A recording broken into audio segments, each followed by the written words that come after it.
Hey, you guys, welcome to another episode of the Winegards. This is my favorite podcast of the week, my favorite part of the work week, where I get to talk with my beautiful wife on camera about our relationship, building our family, and talking about the people we hang out with today. How do you want to dive into this? I don't know. I think, your birthday's coming up, right? So I was thinking about, naturally, I reflect around those time periods, like what's happened in the last year. And I do feel like, for both of us, so much has changed within the last year. Like, I feel like in the last 2 years, so much has changed in each year. And one of the things I was thinking about was how we have so many new friends, and they're so much different than our previous friends. So I was just thinking, like, what's changed? Is it us? Is it where we put ourselves? What have we learned about making these new friendships? Because, when you move somewhere new, making friends can be challenging. And I like our friends down here. No, me too. It's interesting. So you asked what's different, and you said, have we changed? I genuinely think we've evolved for the better. You said something. I want you to unpack this. You said something really kind of interesting to me when we were doing our doggy walk the other day. That's when I spit fire. You did. On the You dog definitely walks. did. And you said you had a different view on social climbing now. Because we do see people out there that, there's like a slimy way to social climb, right? They try to latch on to certain people, right? I think that's the definition of a social climber. When they're trying to be somebody they're not and trying to be involved with people that they're not, right? Is that a social climber? I would say so. They're going to great lengths to be, but I would say they want that relationship not for the right reasons. Okay. What are those reasons? Maybe to be known for a certain status, maybe to get the perks of the friendship, whether if it's that person's, wealth and how they live their life, or like if someone has like a private jet, they're friends with that person to try to be on their, riding their coattails, essentially. Yeah. I think when people social climb to ride someone's coattails, that it's wrong. But like how Patrick Bet-David always talks about this, it's like getting in rooms with people that have conquered more. That's where I think that's how we would say that we've evolved. I don't think that we're social climbing. I think that we've just been blessed to be put in opportunities where we're in rooms with these people that have done such amazing things, and I'm actually honored, because what is it when you're the small fish in the big pond? Yeah. I would rather be that, but I don't think we have any motivation. So let me ask you this. So definition of social climbing. So you know how very successful people will say you should be the least intelligent or least successful person in the room? I agree with it. Couldn't we argue that that's a form of social climbing? What's the difference? I'm not trying to put you on the spot. I'm just I really think it comes down to motive. I really think it comes down to motive. Like you just said, intelligence. Okay. So what are you gaining from that person in the room? It's their intelligence. You're hearing a different perspective based off of their experiences. Whereas what I used to think social climbing was, like I said, it was more about like the materialism of things or the status or what that person had, And I think we know people that unfortunately are like that, where they care more about like the riding the coattails. They don't want the intellect. They don't want to learn the intelligence. There's a purity to being in a room with other people that have done more than you. The purity that I think you and I have is gaining knowledge and perspective. Like that's all that we want is knowledge and perspective. I don't think we want anything other than that from these people. Yeah. Whereas there's people that we know that want other things that come with being friends with people who are more successful than them. Yeah. No, I think the big word is motive. It's like, what's your intent? Mm-hmm. Because the way I look at it is, I know, I'm not saying that our friends today won't be my friends tomorrow, but we're obviously going to keep raising our rooms and the standards that we operate by, and we're climbing. But I think a social climber probably just stays at that bottom tier and never actually evolves. Mm-hmm. A social climber probably is someone that doesn't evolve. Right, like they're still just that bum in the group. That's always the bum in the group that's trying to latch on to It makes me think of the TV show with Dwayne Wade, Ballers, how like all these athletes come from humble beginnings and then they get the big contracts, but then there's the friend that thinks they're entitled to something because they're friends with the said athlete that got the huge contract. Yeah, that's tough. It stems from like early history. Doesn't actually mean anything, I don't think. Interesting. Okay. History doesn't mean anything. No, because I think people hold on to years of friendship, right? Oh, yeah, girl, yeah, boy, dude, whatever. We've known each other for X amount of years. Yeah. That means they're entitled to something because of that. Well, so it's interesting because, you're almost in your 30s. I'm in my 40s. I'm going to be in my 50s in a few years. You'll still be a hot little 30-something. But I feel bad for the athletes, though, because hear me out. When you're raised in a rough neighborhood and mom and dad really aren't around, let's say mom's a crackhead, dad's not even around, and you're just kind of raised with like a pack of wolves, and those are their brothers. Yeah, they went through hardship. You know what I'm saying? Like, those are their brothers. So if a basketball player, I mean, some of these guys in the NBA, dude, these guys are like, we're a big Spurs fan now, right? We're a big Spurs fan. We are. So Dylan Harper's 19 or 20. Now, he had a great upbringing with his father playing in the NBA, but I can see where it would be really tough for a 19-year-old to have his friends and his buddies pulling on him. I could see that. But at our age and at our stage of the game, you're 100% right. We don't owe anybody anything, and we shouldn't feel bad about it. I don't. I know. Not to sound cold. I just think that cards are dealt. You can either make yourself a victim of your situation or you rise above it. And everyone came on this earth with different cards. And it's just, there's amazing success stories out there. And then there's people that unfortunately there isn't.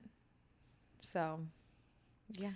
Yeah, I think one of the things that I'm learning, and you can say this to people, but sometimes you actually have to go through it to learn it. Does that make sense? Like, you can read it in a book, but unless you actually physically experience it, sometimes it's tough to take it as truth or fact. And what I've unfortunately realized over the years, people always said, oh, you don't want to enable people. Oh, you don't want to enable people. And all I've realized in my life is that some of my generosity does enabling, and it genuinely is doing them a disservice. It really is, because then it becomes the expectation. And, like that one short form video said, dude, they're going to resent you anyway. Was it Grant Cardone? Yeah, Grant Cardone. It's such a good point. Yeah. Grant Cardone said, whether you're rich, or Grant Cardone said that whether you enable them or not, they're going to resent you either way. Because at one point you did. Exactly. And once you pull away, then you're the asshole. Yeah, then you're the jerk. Yeah, I mean, I can think of an instance for that. And I'm more about, for me, I'm big on principle. And I can think of a situation like where this woman unfortunately had asked us for some money that we had a relationship with. And I gave her, the first time she asked, I was like, here, absolutely help. I want to help you out. Here's what X amount, like, nothing crazy, but I understand you need some gas money, maybe some groceries, whatever. The one time, fine. But then, it came again with the next ask. And as much as I want to help this person, I'm, like you said, I would be hurting her just by giving more again, because it's like, that I love this psychology, the Pavlov with the dog and ringing the bell and getting the treat and the salvation and stuff like that. Do you know that one? Yeah. I think I was about a psychology major. Right, he was a psychology major, but I was a minor, so I know just maybe a little less than you. But I think about that often. So then when that woman came back and asked for more money, I just said, I'm really sorry, I'm not in a position to give you that. And my explanation actually doesn't matter. My reasoning for not wanting to give whatever that generous monetary thing is, gift, item, whatever, the reasoning actually doesn't matter. But I had to put my foot down and saying, I'm not going to be that person that that you can come to and ask for $20 here, $20 there, $20 here, because it all adds up, number one. And number two, that's not my responsibility. And I already did what I felt was right, which was that initial gift, and I don't expect anything back. In fact, like when I gift something, it's a gift. Like I'm not going to come back and throw that in your face, but I let it be known that, hey, no, that I'm not that person that you can come to and ask for whenever you need money. And I don't ever want to be. I think where I really struggle with it is, you know me, I'm not cold-hearted about this stuff at all. And in fact, I have to restrain myself from being generous. Mm-hmm. It's hard to do. It's hard for me to do. But I do struggle with people that are takers and not givers, because nobody's ever given me anything in my life. And so I end up being the one. The analogy I always get, I'm the one carrying all the logs. You know, I got 50 of them. You know, and I'm a little older now. It's tough to carry the logs at 45 versus 25. You know, and I need people to carry some logs. And you know, growing up the way that I did with a low socioeconomic background, and you know, when I was 18 years old, there was no talk of college. There was no. My mother didn't have any assets. There was nothing that was going to be given to me. You saw what happened when she passed away. Mm-hmm. There was nothing. Yeah. Right? So there was never this idea of, oh, if I'm going to luck out one day because of my family's financial status, or like everything that I have ever received, I had to go get on my own. So I struggle when people come to me and want things, because everything I've gotten, I've taken. And even though I'm generous, in the back of my mind, I don't think everything you've gotten, you've taken. No, I've taken, I meant like, I meant it like I'm a warrior. Mm-hmm. Like I went and got it myself. I didn't mean like I was a thief. Yeah. Because you said you struggle with takers. I just wanted you to. Okay. Thank you. Yeah. No, thank you for clarifying. That. Yeah. No, I just meant I've what I guess the right word is I've built. Yeah. So when people do ask and need these things, I do think to myself, like, what are you actually doing about it? Like, what are you doing about your situation? Right. So it's like, so if your situation is X and you're coming to me because you need Y, why are you still sitting at X? And it's usually a repeat offense, by the way. Nonstop. It doesn't end.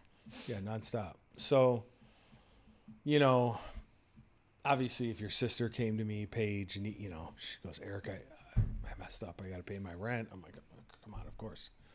I'm not just going to say, no, Paige, you can't pay your rent. No, that brings me to, not to cut you off, but that's also where, like, you know, I've seen you, you know, you're entering into the period of actually being a dad.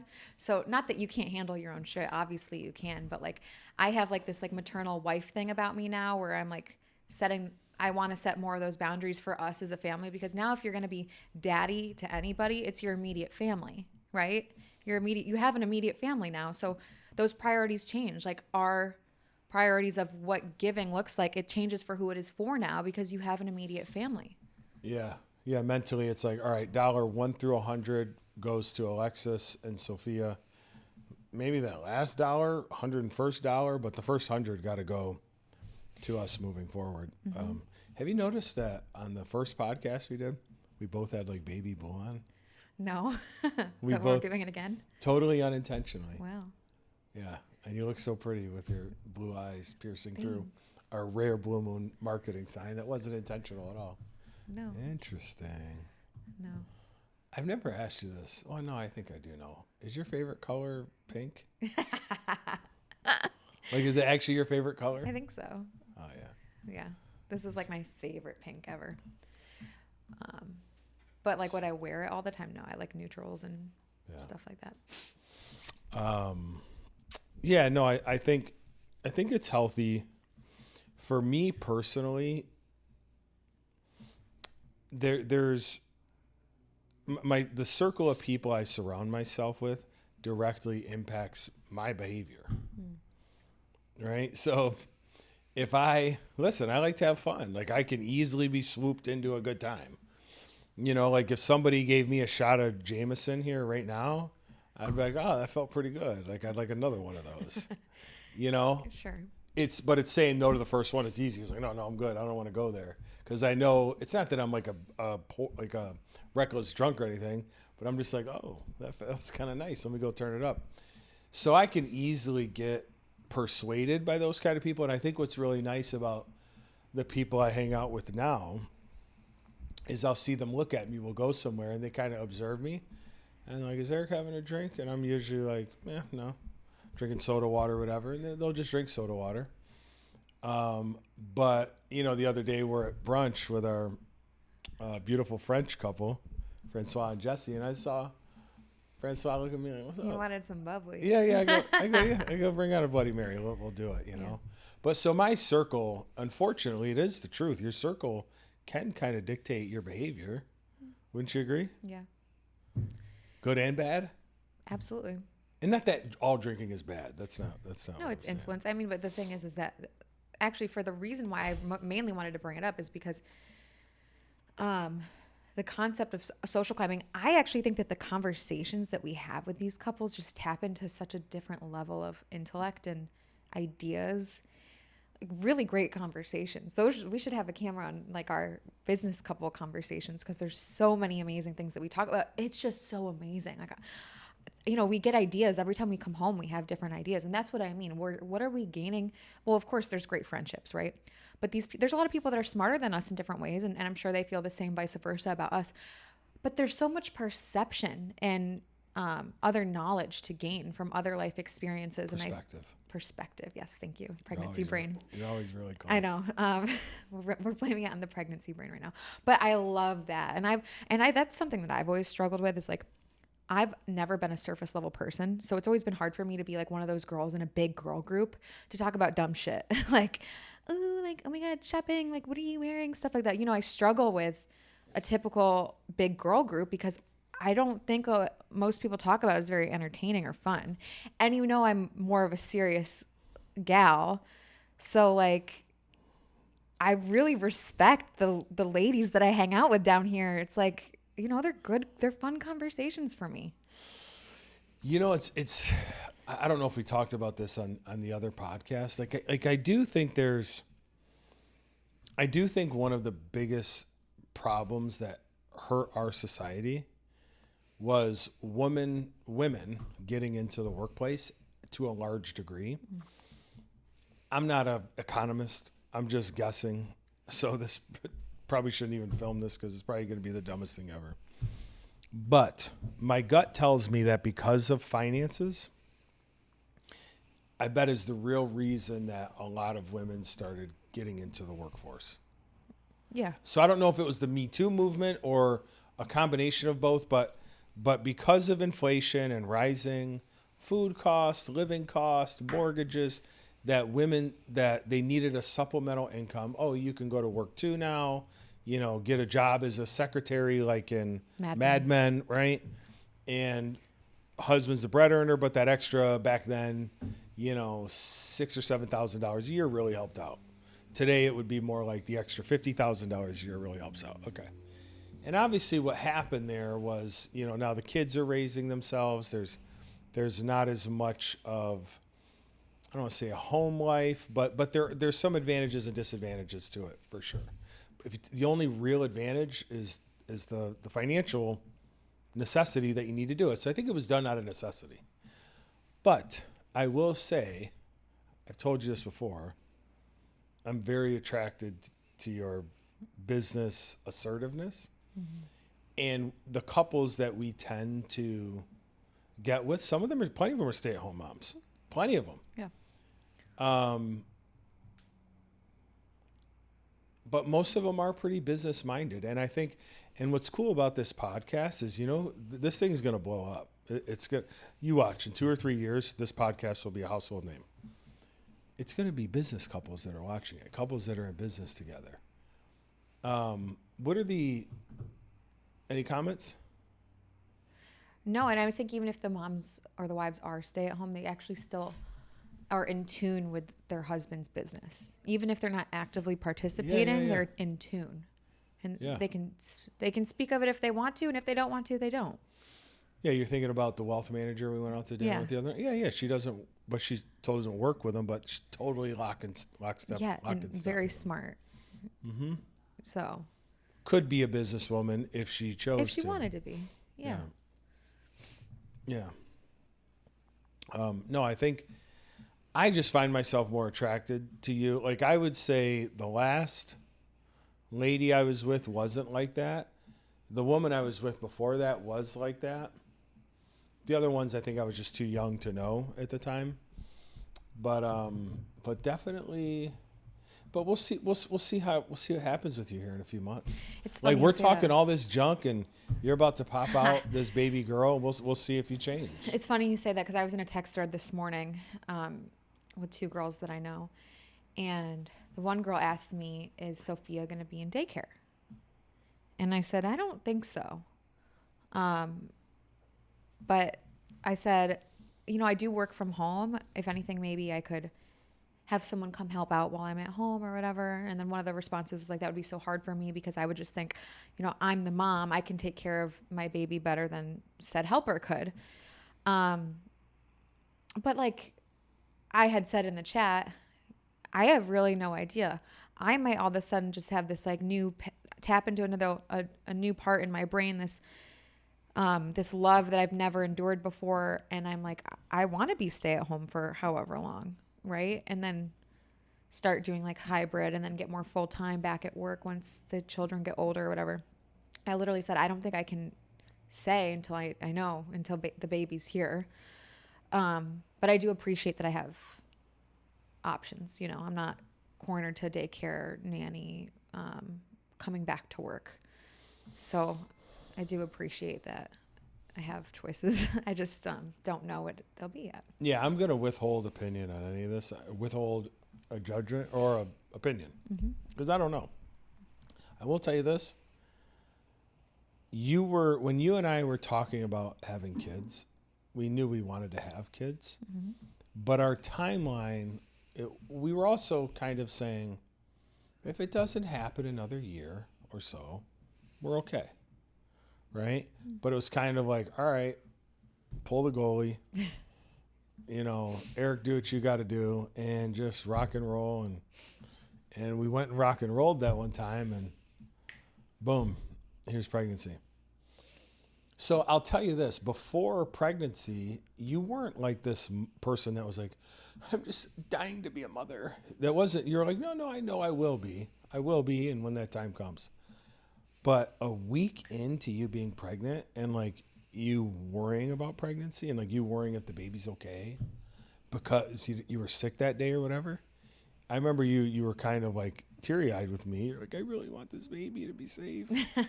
It was like, so look at you, you're getting emotional. I know. It was Wow. cute. I'm excited for Sophia. But this could just be Oh like a my hormonal goodness. reaction. So Yes. it could just be something that I never would normally have, which I don't typically. Get that kid. But Zoom no. in on her. Guys, No, guys, don't zoom in on me. Guys, I have an announcement. This woman does not cry. And I got her teary-eyed on the podcast. No, I remember that. Well, What are also, you too- thinking about? Well, I was just thinking about because, like, you know, first of all, it's our first. But also, like, you know, I know it's such a blessing to carry this baby. But, like, you know, the first trimester is so nerve-wracking. And you hear all those stories about, like, chemical pregnancies where, like, you know, like, you test positive and then you go to the first appointment, there's no heartbeat, right? And, like, I really, once we got pregnant, I was like, oh, my God, I want this so bad. I think in that moment, I was like, this is, like, I really, really want this. And, of course, I wanted to do anything I could to, like, keep, now that we know it's a girl, keep her safe. But it was just so, it's very nerve-wracking when it's your first time. At least it was for me, because I'm like thinking like, oh my God, like chemical pregnancy, like miscarriage, you know, especially with social media. My mom was like, gosh, I feel so bad that your social media is the way that it is around pregnancy, because you get all these things in your mind about like, you know, there's so many tests in the beginning that were so, not overwhelming. I don't know if that's right, but there's such an anticipation about the results, right? Like the first ultrasound with the heartbeat, I was so anxious for that because I'm like, I really want this, you know, and I want to do everything I can to keep this baby healthy. And then the one after that then is the blood testing and making sure that her, like the genes are all good to go, you know, and there's no, Down syndrome or anything like that, right? Like there's just so many different checkpoints. And I would say the first trimester is like the most important in checking those checkpoints. Now I will like ask Eric, I'll be like, oh, my belly hurts. You think everything's okay? Like da da da da da. But The beginning was really nerve-wracking. And I think I remember because I had a really bad fever. I think that's what happened. And I just was like, oh my God, is this going to affect my baby that I have a really bad fever early on? And it's just mostly, because I care. So that was all that went through my mind because I remember that moment. Yeah. So you and your mother obviously have a connection. Yeah. Like your besties. You can say no. Do you kind of already feel a little connection to Sophia? Or no? Or does it just feel like you got a belly? I definitely feel the connection in the sense like I care so much. But like, and I love feeling her, right? Like I love when she kicks. Like it's like the best feeling. But I know it'll be stronger. It's like a different, like it's my level of care, because like you said before, of course we had acknowledged that. I'm just trying to get you to cry again. He won't. That was like a one-off. And it was tears. It wasn't a full-blown cry. But we still got a couple minutes. I got questions to ask. Yeah, sure. But I think it's just a different part of me. I've tapped into a different part of care. But, her crib's coming Friday, and I'm excited to build that out. Now I'm actually just eager. I'm like, I know, can she just not, I want her to be in my belly full term and everything be healthy. And I'm very blessed to be able to carry this baby. But I'm just like, I just actually am excited for her to be here. And I know that it's going to be a different set of challenges that we haven't conquered before. But I wouldn't want to do it with anyone else. So I know it'll be fine. Yeah. We're getting our crib. What did I call it the other day? A cage? Crate? What did I call it? You called it a crate. No, or cage. I'd have to ask my mom. She would remember. I was like, when's that cage coming? Our cage is coming Friday? Yeah. It's like a UFC cage. Is that what our baby's sleeping in? Like a little... Sure. It's a thing? baby. Yeah. A crate. These microphones are a different way. I'm just trying to get used to it. It's all good. Bada bing. Ooh, I like that. I just don't touch it the way that you do. Yeah. No, I like to. Dave thinks it's cool. Yeah. He told me he thinks it looks like I'm a rapper and I know what I'm doing. Yeah, clearly. I was thinking about something on the topic of children. But I was talking to like one of my best friends yesterday on the phone, and she's getting married. And like we're, for the most part, I would say we're pretty close in like the same life path of timelines of marriage. Very similar. She doesn't have babies yet, but she's getting married, right? And it's just like the conversations are cool to have because we used to have like just different conversations as younger girls 10 years ago. But she, her fiance is a little older than her too, and he wants to have babies before a certain age and stuff like that. And I just was like, I want you to share this with him. There's a silver lining with him being an older dad because there's so many people that I know that our dad do have, our dads, or that there's people that they know that are dads and had children young, and either they're not happy in the relationship, right? Like now they have a kid with this person and they're just not in love and whatever. Or maybe they couldn't be the best dad at that point. So I was sharing the silver lining. I said, sure, he's going to be older, but look at the plus side. He's wiser. He knows who he is. He's been through more life experiences. You guys are financially set. He knows he wants to be with you, right? And I would argue, like, sure, take him being a little bit of an older dad to have that in return. Yeah. So if I would have had a child at 25, I would have felt like I'm missing out on fun. Yeah. Because I liked having fun. I probably would have had maybe some, I don't want to say animosity, but just some type of frustration about being a parent, right? I'm sure I would have gotten over it, would have been amazing. But that was just the frame of mind I was in at 25. 35, I was in the frame of mind to be a parent, but I wasn't as emotionally sound as I am today. So even though I was ready in my head, I wasn't ready emotionally for the child. Mm-hmm. Right now, I'm like damn near a perfect human.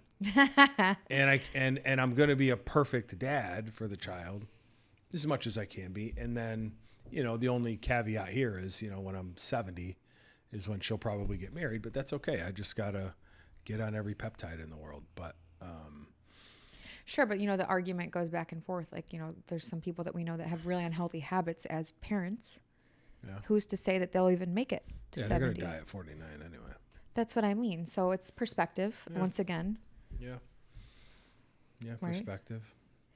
And then the one last thing I'll say, because I know we have to wrap up in a few minutes, Yeah. but what was interesting too is because she was also asking me, she's like, well, how did you know that you guys were ready? Or how did you know that you were ready? Right? Because I feel like that's a question. And every woman's different in how they answer this. And I said, you know what? For me, I feel like I knew I was ready when I literally was like, I have loved the life that I've lived for myself up until this point. I like all of my experiences that I've had, my travels, exploring like new career paths, whatever it might be. I'm set. Like, I feel like if there's a time for me to be selfless with carrying a baby and caring for a child, it's because I feel like I did everything I needed to hit on my own independently, right? Not to say that I won't have my independence when Sophia's actually here, but that's how I knew I felt like I was ready. I was like, I don't know if there's a feeling of I'm ready, but for me, it was knowing that I did everything I wanted to do for me prior to. Yeah, yeah. And I think that's healthy to do too. I think the worst thing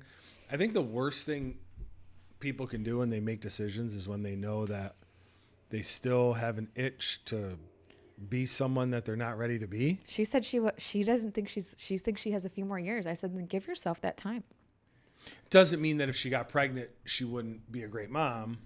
Mm-hmm. I think you knew you were ready. Yeah. I've groomed you well. That's such a crazy word. I did. I groomed you well. You got to remember, I met you. You were 23. Mm-hmm. I was 30 now. I had just turned 40.